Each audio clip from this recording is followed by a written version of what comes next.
All right, y'all. So today we're gonna start a new class read aloud. I would finish The Outsiders, except it's at the school and I can't get into the school. So had to pick a new book. We'll do The Outsiders when we get back to school in a couple of weeks. So we're gonna read this book. It is called Restart. It's by Gordon Korman. It's one of the books I got last week when I got your bands for your chairs. So it's pretty new.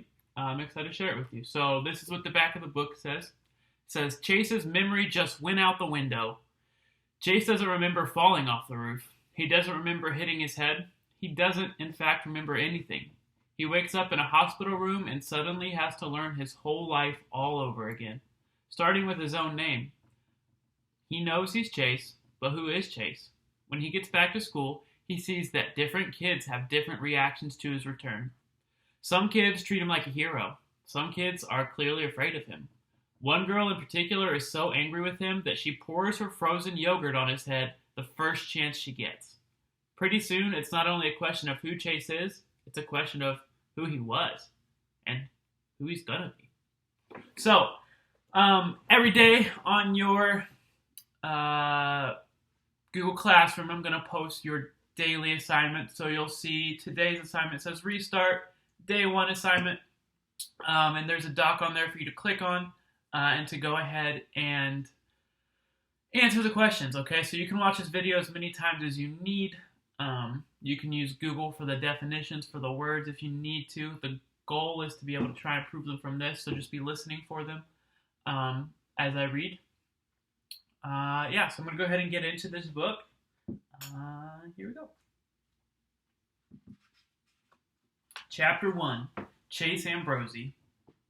I remember falling, at least I think I do, or maybe that's just because I know I fell. The grass is far away until it isn't anymore. Somebody screams. Wait, it's me. I brace for impact, but it never comes. Instead, everything just stops. The sun goes out, the world around me disappears. I'm being shut down like a machine. Does this mean I'm dead? Blank. The light is harsh, fluorescent, painful. I squeeze my eyes shut, but I can't keep it out. It's an explosion. Voices are babbling all around me. You can't mistake the excitement. He's awake. Get the doctor. They said he'd never. Oh, Chase. Doctor! I try to make out who's there, but the light is killing me. I thrash around, blinking wildly. Everything hurts, especially my neck and left shoulder. Blurry images come into focus. People standing and sitting in chairs. I'm lying down, a sheet over me. White, which makes the brightness even worse. I raise my hands to cover my face, and suddenly I'm tangled in wires and tubing. A clip on my finger is tethered to a beeping machine next to my bed. An IV bag hangs from a pole above it. Thank God, the lady beside me is choked with emotion. I can see her better now. Long brown hair, dark-rimmed glasses. When we found you, lying there? That's all she can manage to say before she breaks down crying. A much younger guy puts an arm around her. A white-coated doctor bursts into the room. Welcome back, Chase, he exclaims, picking up a chart on a clipboard at the foot of my bed. How do you feel? How do I feel? I feel like I've been punched and kicked over every inch of my body. But that's not the worst part. How am I supposed to feel when nothing makes sense? Where am I demand. Why am I in a hospital? Who are these people? The lady with the glasses gasps. Chase, honey, she says in a nervous voice, it's me. Mom. Mom doesn't think I know. Sorry, y'all. Mom, doesn't she think I know my own mother? I've never seen you before in my life, I bluster. My mother is. That's when it happens. I reach back for an image of my mom and come up totally empty. Ditto dad, or home, or friends, or school, or anything. It's the craziest feeling. I remember how to remember, but when I actually try to do it, I'm a blank. I'm like a computer when its hard drive has been wiped clean. You can reboot it and operating system works fine, but when you look for a document or file to open, nothing's there. Not even my own name. Am I Chase? I ask. While my other questions sent murmurs of shock around the hospital bed. This one is greeted with silent resignation. My eyes fall on the chart in the doctor's hands. On the back of the clipboard is written Ambrosi, Chase. Who am I? A mirror, I exclaim. Somebody give me a mirror. Perhaps you're not ready for that, the doctor says in a soothing tone. The last thing I'm in the mood for is to be soothed. A mirror, I snap. The lady who calls herself Mom fumbles inside her pocketbook and hands me a makeup compact. I open it up, blow away the loose powder, and stare at my reflection. A stranger stares back at me. Amnesia. That's what Dr. Cooperman says I have. Acute retrograde amnesia. The loss of all memory prior to a certain event. In this case, me taking a swan dive off the roof of our house is what caused it. I know what amnesia is, I tell him. So how come I remember a random word like that, but I can't remember my own name, or my own family, or why I was climbing over the roof? That I can answer, supplies the younger guy who turns out to be my older brother, Johnny, a college student who's home for the summer. Your room has that dormer window. You just open it up and crawl out onto the eaves. You've been doing it as long as I can remember. And did anybody warn me I might break my neck? Only since you were 6, my mother puts in. I figured if you survived this long, it was time to stop worrying. You were such an athlete. Her voice trails off. Amnesia can be an unpredictable thing, the doctor informs us, especially with a traumatic injury like this one.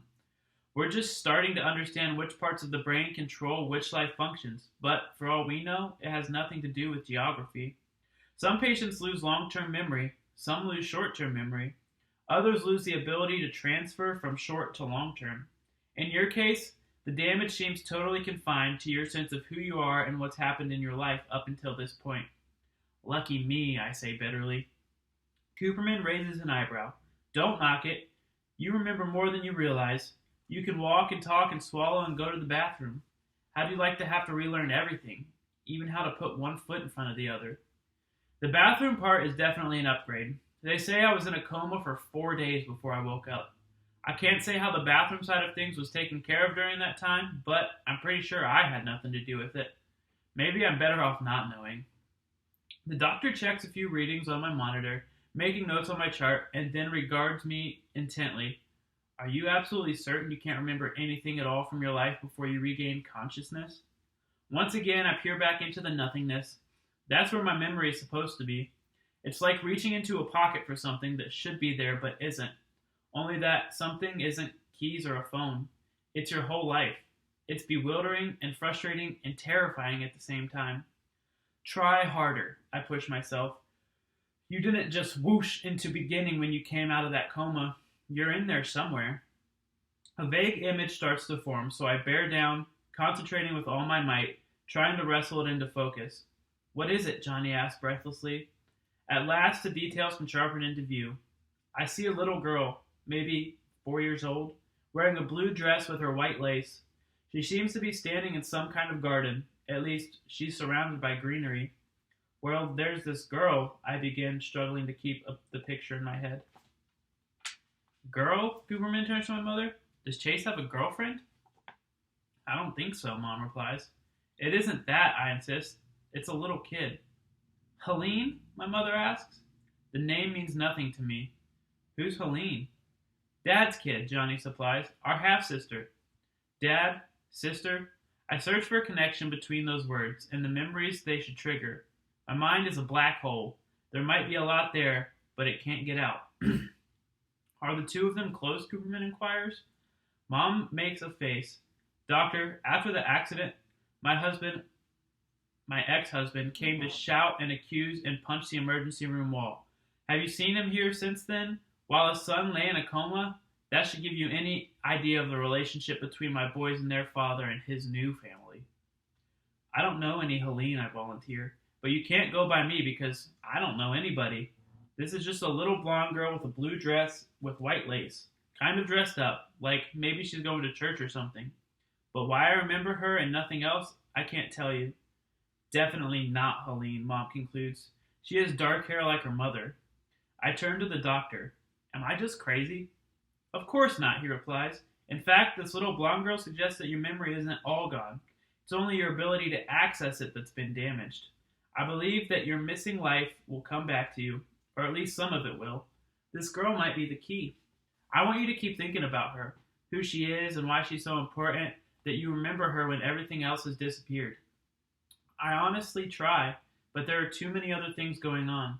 Now that I'm not dead, the hospital is suddenly a big hurry for me to get out of there. Dr. Cooperman runs tests on every part of me except my left earlobe. Turns out my brain may be short-circuited, but the rest of me still works. So how come I ache all over? Muscular is his diagnosis, from the fall. Or should I say, he chuckles at his own joke, the sudden stop at the bottom. Every muscle from your nose to your toes tenses up from that kind of shock. Tack on 96 hours of complete inactivity and you stiffen all over. It's normal. It'll pass. My only real injuries are a concussion and a separated left shoulder. Turns out my bad diving form saved my life. My shoulder hit the ground in a split second before my head and absorbing just enough of my hard landing to keep the impact from killing me. Mom brings clothes for me to change into. I suppose I shouldn't be so blown away that they fit. They're my clothes, after all. But of course, they're new to me. I can't help wondering if I have a favorite shirt or a super broken-in pair of jeans. I don't remember the car either, a Chevy van, or the house. I take the opportunity to fill in a few blanks about myself. I am not the child of millionaires. I have no great love of cutting grass, or maybe that one's Johnny. I've got an excuse. I've been in a coma. I note the window I must have climbed out since it's the only one with roof access. For some reason, I expected it to be higher, and I'm embarrassed. Like it's an insult to my manliness that such a puny fall scrambled my brains. When Mom opens the door, a chorus of voices cry out, "Surprise!" A makeshift banner hangs across the living room. "Welcome home, champ." A heavy-set man about Mom's age steps forward, enfolds me in a crushing bear hug and rubs his knuckles up and down my head. "Good to have you back, son." Mom is horrified. "Stop it, Frank. He has a concussion." The man, my father, lets me go, but he's defiant. "Ambrosi men can take a few licks, Tina. You're talking about an all-country running back." Ex-all-county running back, Dad, Johnny amends. "You heard the doctor. Chase can't play football this season." "Dopey doctor," my father snorts. "What does he weigh? 140 soaking wet?" He faces Mom. "Don't turn him into a wimp like you did with Johnny." "Thanks. That means a lot," my brother says dryly. "Why are you here, Frank?" My mother is quickly losing patience. "How many times have I asked you not to use your key anymore? This is not your house, and it hasn't been for a long while." "I pay the mortgage on this place," he growls. All at once, the cloud lifts from his face and he's grinning. "Besides, we had to welcome home the conquering hero. Falling off a roof doesn't make me a hero," I mumble. I can't put my finger on it, but there's something about my dad that makes me nervous. It isn't physical. In fact, for a middle-aged guy, he's pretty energetic and spry. Despite the punch and the thinning hair, his smile is totally overpowering. To see him is to want to like him. Maybe that's the problem. I decide he's too confident, that he's welcome everywhere. And going by my mom, he isn't. Not here anyway. He's brought his new family, a wife named Corinne, who doesn't look much older than Johnny, and Helene, my 4-year-old half-sister. Mom was right. Helene's definitely not the girl in the blue dress. It's no big deal, I guess. But I'm disappointed. I was kind of hoping for one thing in my life to be connected to reality.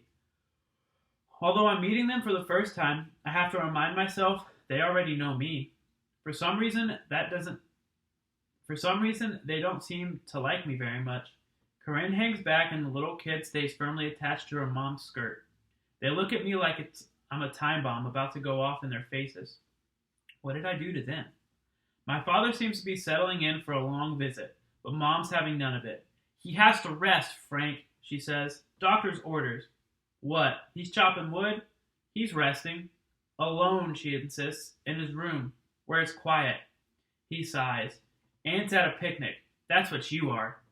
He hugs me again, squeezing slightly less this time. "Great to have you back, champ. Sorry it couldn't be more of a celebration. But Nurse Killjoy over there," he inclines his head in my mother's direction.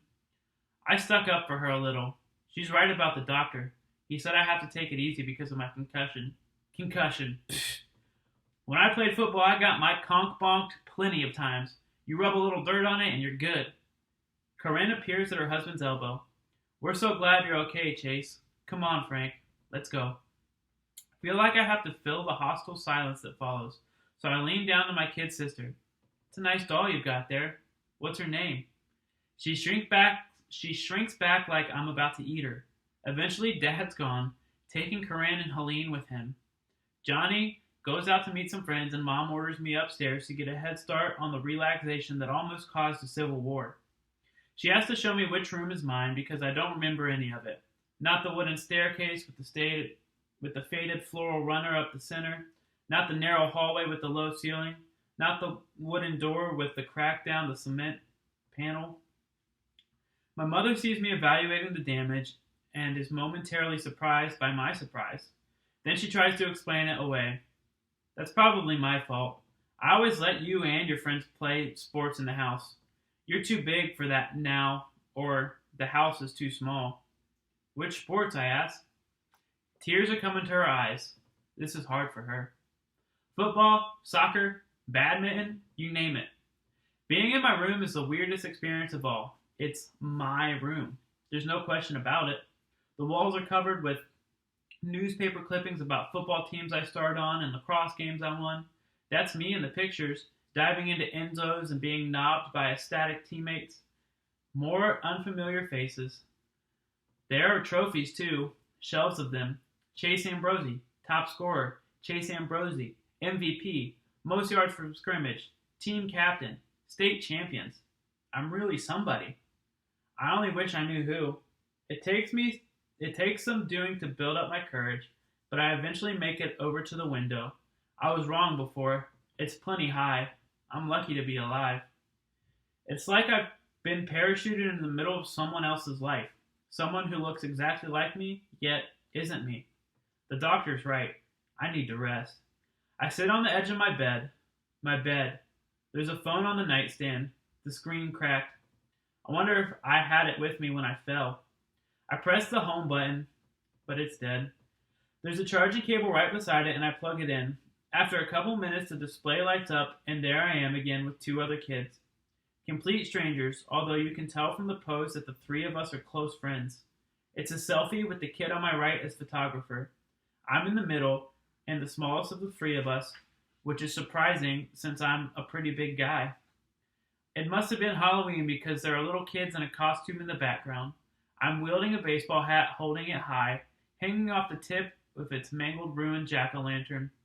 The screen goes dark and I press the button again. The image of the triumphant pumpkin bashers reappears. I can't take my eyes off of it. All three of us wear wild, gleeful, unholy cake-eating grins. What kind of person am I? Alright, y'all. Go ahead and answer those questions on your Google Doc. If you need to rewatch this video, do it as many times as you need to. This assignment will be due by midnight tonight, but you probably shouldn't be up that late. And there'll be a new assignment with chapters 2 and 3 tomorrow.